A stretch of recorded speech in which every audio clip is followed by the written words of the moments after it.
हरे कृष्णा। सभी का स्वागत है। श्रीमद् भागवत कथा आप श्रवण कर रहे हैं।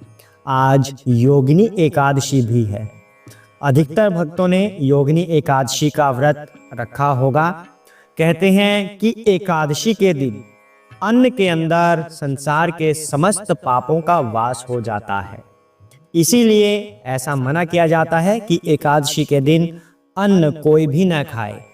अगर आप व्रत नहीं रख पा रहे, अगर आपका शरीर आपके अंदर इतना सामर्थ्य नहीं है कि आप व्रत नहीं रख पा रहे, तो कम से कम अन्न का त्याग आज अवश्य करें। एक साल में 26 एकादशी होती हैं। किसी भी एकादशी को कोई भी अन्न ग्रहण न करे। अगर आपके अंदर सामर्थ्य नहीं है व्रत रखने का, तो आप कुछ और ग्रहण कर सकते हैं, लेकिन अन्न का त्याग कर दीजिए, क्योंकि अन्न के अंदर पाप का प्रवेश हो चुका है। अगर आप अन्न पाएंगे तो पाप भी आपके अंदर चले जाएंगे।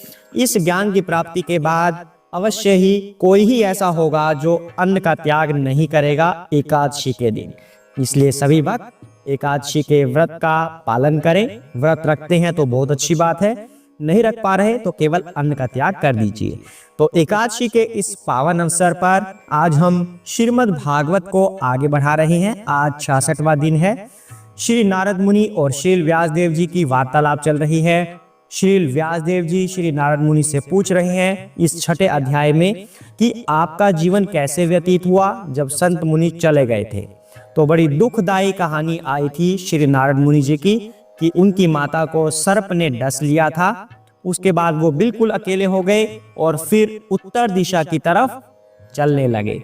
उत्तर दिशा की तरफ चलते चलते अनेकों नदियां, सुंदर सुंदर बाग बगीचे, ग्राम, शहर, उद्योग, ये सब कुछ श्री नारद मुनि ने देखा। अर्थात अभी तक कहानी में पहले थोड़ा सा दर्द छिपा था, फिर थोड़ी सुंदरता आई है। आज फिर थोड़ा सा हल्का सा दर्द और ज्ञान की बात आज की कहानी में आने वाली है कि श्री नारद मुनि ने और क्या क्या आगे देखा।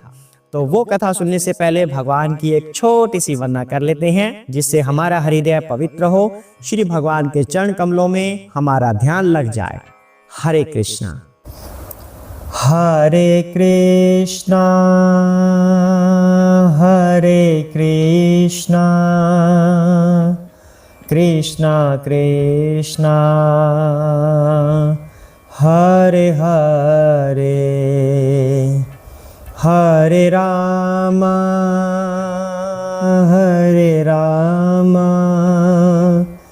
राम राम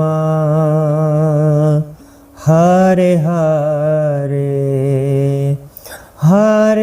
हरे कृष्णा कृष्णा कृष्णा हरे हरे, हरे राम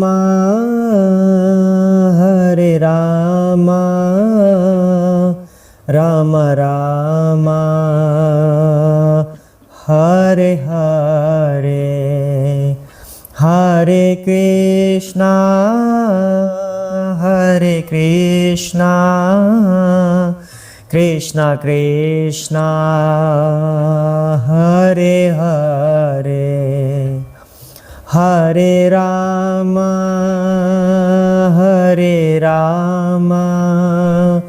राम राम हरे हरे, हरे कृष्णा कृष्णा कृष्णा हरे हरे, हरे राम राम राम हरे हरे, हरे कृष्णा कृष्णा कृष्णा हरे हरे, हरे राम राम राम हरे हरे, हरे कृष्णा कृष्णा कृष्णा हरे हरे, हरे राम राम राम हरे हरे, हरे कृष्णा कृष्णा कृष्णा हरे हरे, हरे रामा रामा रामा हरे हरे। हरे कृष्ण। ओम नमो भगवते वासुदेवाय। जय श्री प्रभुपाद की जय हो, चैतन्य महाप्रभु की जय, श्री व्यास देव की, सुखदेव गोस्वामी की जय हो, सूत जी महाराज की जय हो, शिव शंकर भोलेनाथ पार्वती माता की जय हो, जय हनुमान जी की जय, सिया राम राधे कृष्णा, जय सरस्वती माता की जय, श्री गणेश। हरे कृष्णा। आइए पाठ को आगे बढ़ाते हैं। श्री नारद मुनि चल रहे हैं, सुंदर सुंदर वन देख रहे हैं और उद्योग देख रहे हैं, ग्राम देख रहे हैं, नगर देख रहे हैं, उद्योग देख रहे हैं, बहुत कुछ उन्होंने देखा। आज श्री नारद मुनि क्या देखेंगे, आज हम वो करते हैं। हरे कृष्णा। तब मैं अनेक जंगलों में से होकर अकेला गया, जो नरकटों, बांसों, सरकंडों, कुशों, खरपतवारों तथा गुफाओं से परिपूर्ण थे और जिनसे अकेले निकल पाना कठिन था। मैंने अत्यंत सघन, अंधकारपूर्ण तथा अत्यधिक भयावने जंगल देखे, जो सर्पों, उल्लुओं तथा सियारों की क्रीड़ा स्थली बने हुए थे। हरे कृष्णा। तो यहाँ पर बताया जा रहा है कि किसी भी परिव्राजक आचार्य इनका कर्तव्य होता है कि जो जो प्रकृति में उपस्थित है उन सब चीजों को देखे, भ्रमण करे। जैसे जंगलों को देखे, पहाड़ों को देखे, नदियों को देखे, इन जंगलों में भयानक पशुओं को देखे, सर्प देखे।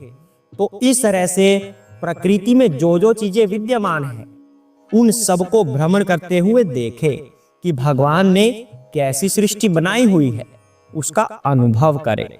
ऐसा इन आचार्यों का कर्तव्य होता है जो सन्यासी होते हैं, और ऐसा कार्य करना भी अकेले है। तो श्रीनाथ मुनि कह रहे हैं ना कि अकेले मैंने इन सब का भ्रमण किया, तो इनका कर्तव्य बन जाता है कि सृष्टि का अनुभव करे और फिर भक्तों को, सामान्य व्यक्तियों को इस अनुभव के बारे में बताए कि भगवान की सृष्टि ऐसी है और हमारा कर्तव्य ये है। सृष्टि में तो सब कुछ है, लेकिन सभी जीव हैं, सभी भगवान के अंश हैं। सांप भी भगवान का अंश है, उल्लू भी भगवान का अंश है, शेर भी, चीता भी, हाथी, भालू, घोड़े, इंसान, पक्षी, सभी भगवान के अंश हैं। भगवान की ये सारी रचना देखने के बाद फिर ज्ञान का प्रकाश जागृत होता है कि भगवान ने क्या क्या बनाया हुआ है, हम लोगों का कर्तव्य क्या है, फिर उसका बोध आम लोगों को करवाना होता है।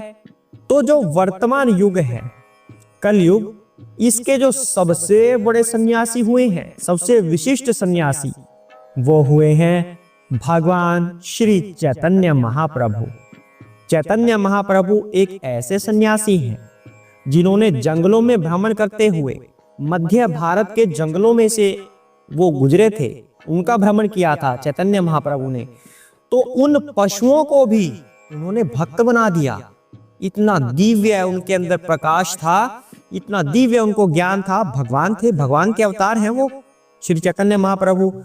तो जो वहां के शेर, चीता, हाथी, जो भी वहां पर पशु पक्षी थे, उनको भी भक्त बना दिया श्री चैतन्य महाप्रभु ने। आमतौर पर सामान्य लोगों को संन्यास धारण करने के लिए शिक्षा नहीं दी जाती। साधारण लोगों के लिए संन्यास आश्रम ग्रहण करना वर्जित है। गृहस्थ को छोड़कर संन्यास आश्रम वर्जित है। क्यों? क्योंकि वो इस तरह का गेरुआ रंग का चोला तो पहन लेते हैं, लेकिन उन सन्यासियों के आचरण पर नहीं चल पाते जिनके लिए उन्होंने ये संन्यास व्रत ग्रहण किया है। तो खाली इस तरह का अपना रूप बना लेने से कोई सन्यासी नहीं बनता। लेकिन ये कलयुग है, इसमें सभी तरह के मनुष्य आपको दिखेंगे। आप देख भी रहे होंगे अपने समाज में भी कि इस तरह के रंग के वस्त्र डालकर लोग भिक्षा मांग रहे हैं, कि जैसे कि हम सन्यासी हैं, भिक्षा दे दीजिए, और शाम को फिर क्या करेंगे उस भिक्षा का, वही होगा फिर। तो यहां पर गुरु महाराज तो स्पष्ट कर रहे हैं, सामान्य लोगों के लिए सन्यास वर्जित है, और जो लोग सन्यास धारण करते हैं वो इस तरह की सामान्य जगहों पर मिलना बड़े दुर्लभ है।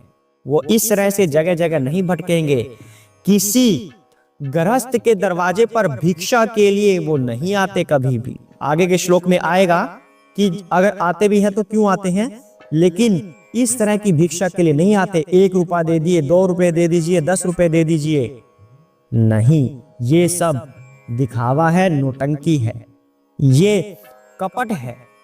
तो सन्यास किसको धारण करना है?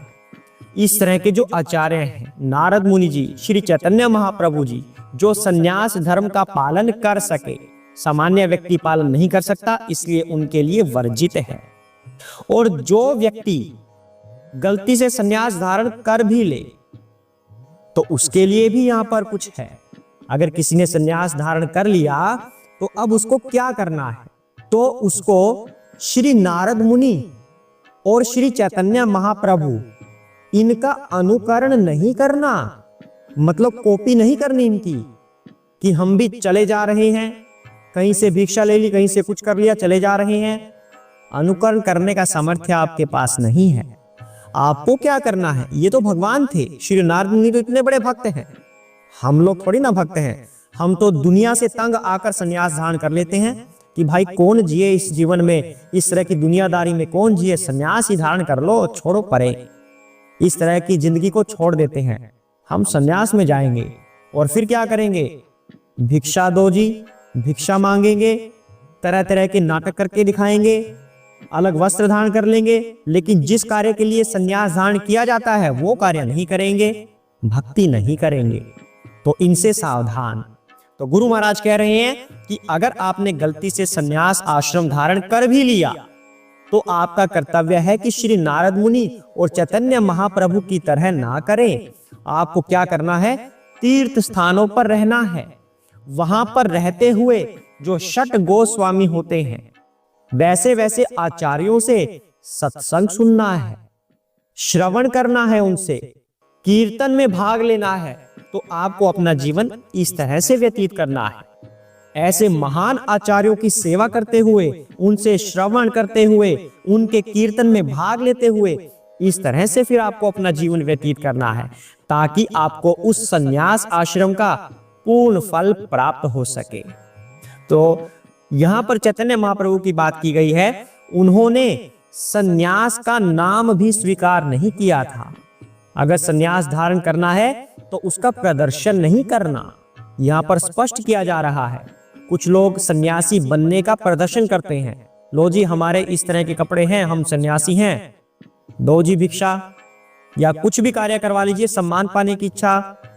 पर चैतन्य महाप्रभु ने तो नाम भी स्वीकार नहीं किया था सन्यास आश्रम का, उसी नाम के साथ वो विचरण कर रहे थे, सबको भक्त बना रहे थे।